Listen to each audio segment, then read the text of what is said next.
Raha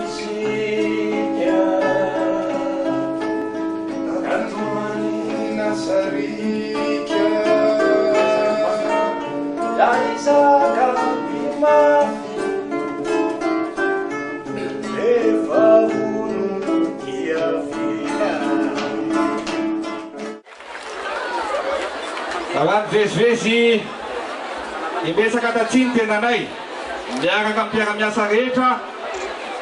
nametraka ny fanambiny hoe amboarina farak'izay tsara ity hôtel de ville Toamasina ity dia manontany anao androany hoe vita ve zany sa tsy vita tompoko vavy vita sa tsy vita asopehaka mafy be raha ohatra ka vita tompoko vavy mila ovaina ho any toe-tsaina fanaovana politika izay mahavita dia tokony arabaina izay mahavita dia tokony hoteafina ka tehaka mafy be tompoko vavy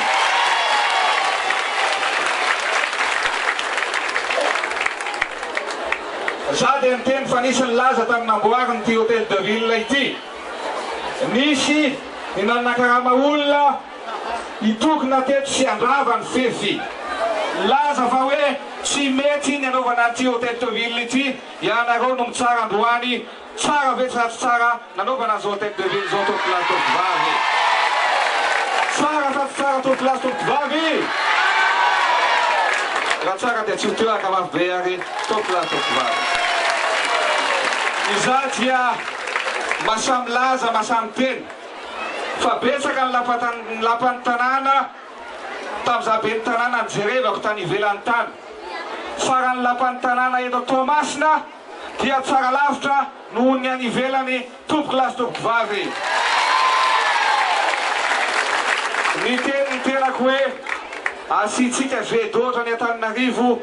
misy ve le vedo sa tsisy tompoko vavy misy sa tsisy aiza le izy toroikely hoe aiza ao le vedo miaraka makasaka aminareo tanora zay mahay mandiha rehefa avy eo ary miteny mihitsy hoe laza hoe ataovy ny dianareo toizy ny dianareo satria zao raha nisy tokoa ny fifaninanana dia hitako fa tena anisan'ny mahay mandiha anareo aty Toamasina zay ny tsy nisalasalako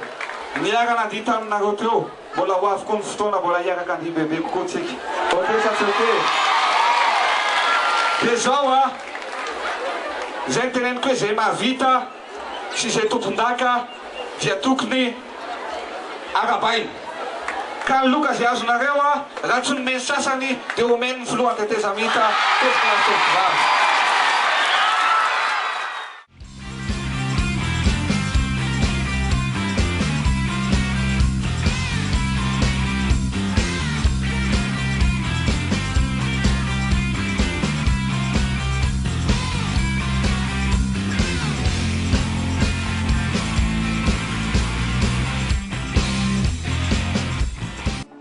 Yarakisika